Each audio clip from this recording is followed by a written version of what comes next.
Tuhan bersamamu dan bersama rohmu. Inilah Injil suci menurut Lukas. Dimuliakanlah Tuhan.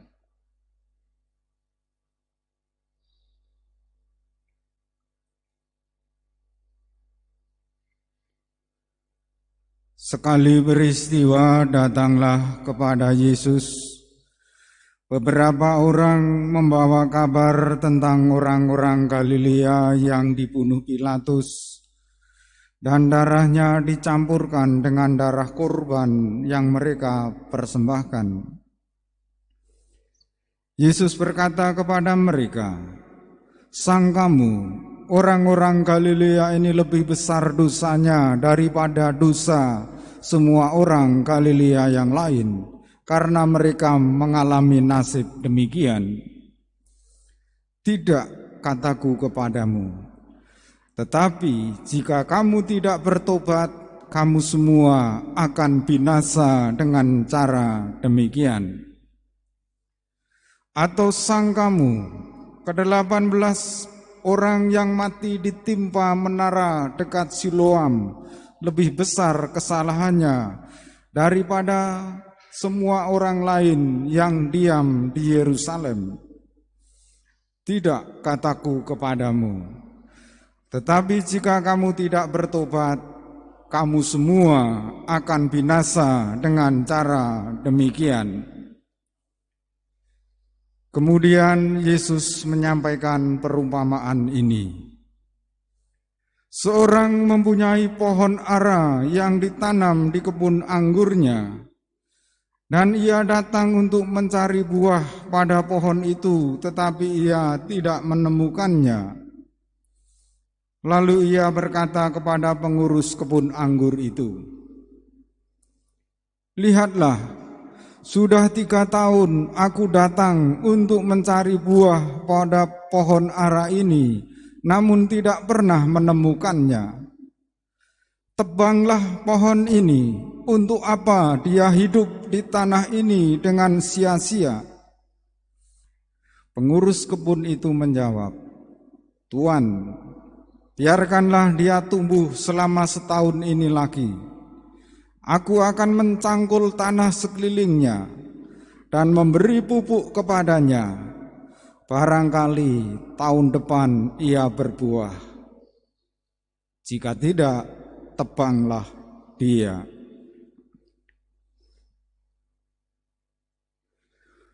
Demikianlah sabda Tuhan. Terpujilah Kristus.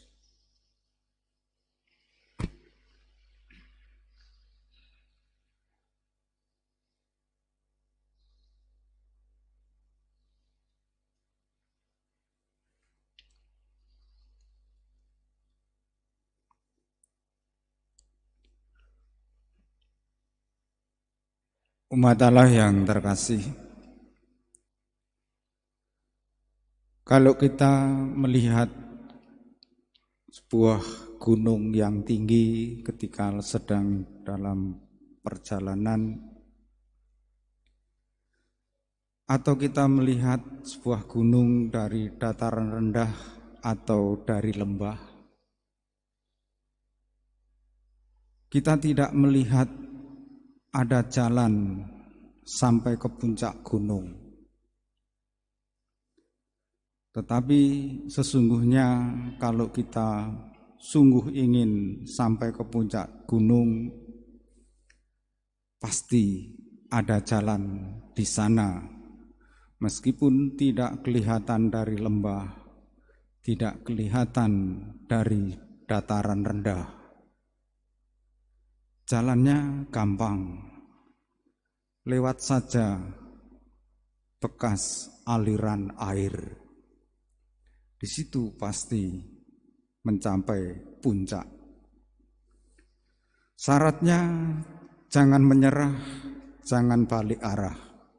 Ikuti saja menuju puncak. Penuh perjuangan, penuh rintangan, penuh kesulitan. Tetapi ketika sampai puncak, kita akan menikmati indahnya hidup, indahnya perjuangan, terbayar lunas segala kelelahan. Hidup manusia adalah hidup dalam perjalanan. Meskipun kadang tampak tak ada jalan, sesungguhnya ada jalan di sana. Yang membuat manusia seolah-olah mengalami kebuntuan dalam hidup adalah dosa. Maka pada masa Prapaskah ini kita dipanggil untuk bertobat, untuk membaharui diri terus-menerus. Bertobat berarti semakin mengalihkan hidup dan perhatian kita kepada Tuhan sambil menyadari pelbagai kekeliruan yang telah kita buat. Orang yang merasa terhukum bisa diajak agar tidak lagi memandang diri selalu dalam keadaan terintimidasi. Orang yang merasa beres hidupnya di hadapan Tuhan masih perlu belajar agar tidak dibuai oleh keyakinannya. Orang yang merasa sudah menjalankan agama dengan baik juga diajak agar berhati-hati supaya tidak memperalat agama demi gengsi atau kepentingan sendiri. Injil hari ini menampilkan daerah-daerah yang penting dengan segala persoalannya.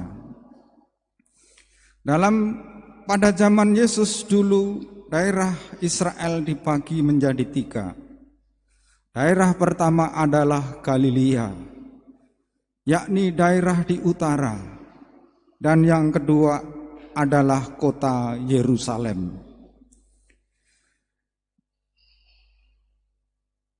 Di antara dua daerah itu terdapat daerah orang Samaria. Paling utara disebut Galilea, paling selatan dikenal dengan nama Yehuda, dan di Yehuda ini terletak Yerusalem. Antara kedua wilayah tadi terdapat orang daerah Samaria. Orang Yudea terutama yang dari Yerusalem tidak begitu menyukai orang Samaria maupun orang Galilea. Masalah pokok di Galilea ialah perbedaan antara orang kaya dan orang miskin. Adanya ketidakadilan yang makin membuat orang miskin menderita. Kita ingat pengajaran Yesus tentang orang kaya dan Lazarus. Seandainya orang kaya pada waktu itu mau memberi makanan atau minuman kepada Lazarus, pasti dua-duanya masuk surga. Tetapi kita tahu kisah selanjutnya. Masalah orang Yerusalem adalah sikap saleh tetapi sombong sekali. Merasa paling terpilih, mau mengatur Tuhan. Dengan persoalan tersebut dapat disimak kembali seruan Yesus untuk bertobat yang ditujukan baik bagi orang yang memikirkan keadaan orang Galilea, yang darahnya dicampur dengan darah kurban pada zaman Pilatus. Ataupun kejadian di Yerusalem, orang-orang yang tertimpa menara dekat Siloam.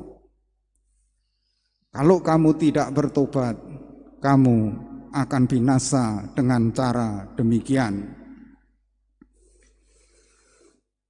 Tetapi pertobatan tidak cukup dengan ancaman-ancaman seperti itu. Dua wilayah yang melambangkan tipe kedosaan yang perlu dijauhi. Kelekatan pada kekayaan sehingga melupakan sesama. Atau sikap merasa diri saleh sehingga berlaku munafik, bahkan memusuhi Yesus sendiri.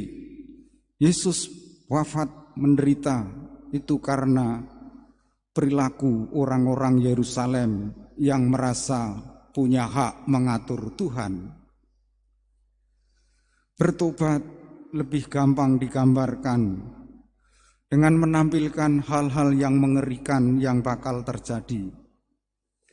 Tetapi ancaman-ancaman seperti itu kurang memberikan faedah bila tidak disertai dengan iman dan kepercayaan akan kemurahan Tuhan serta upaya untuk membuat orang sungguh mengalami kerahiman Tuhan. Maka tidak mengherankan Injil Lukas hari ini menyatukan seruan tobat yang nadanya keras itu dengan perumpamaan yang menjelaskan bagaimana kerahiman Tuhan itu. Pengajaran Tuhan tentang pohon ara yang tidak berbuah adalah lambang kesabaran, kemurahan hati penggarap kebun. Pohon ara yang tidak berbuah selama 3 tahun itu masih mendapat kesempatan 1 tahun lagi. Boleh jadi tahun depan akan berbuah, akan menjadi pohon yang baik. Perumpamaan tentang pohon ara memperlihatkan betapa besarnya peran pengurus kebun. Dan pengurus kebun itu adalah kita ini, sekarang ini. Pengurus kebun harus bersedia mengusahakan, mengupayakan agar pohon ara yang tidak berbuah itu menjadi baik. Kita mengemburkan tanah di sekelilingnya, memberi pupuk pada pokoknya. Pengurus kebun anggur bukan bekerja atas dasar kalkulasi untung rugi, tetapi pengurus kebun anggur berdasarkan kasih yang tanpa batas, mencari mereka yang sulit, yang sudah tanpa harapan lagi.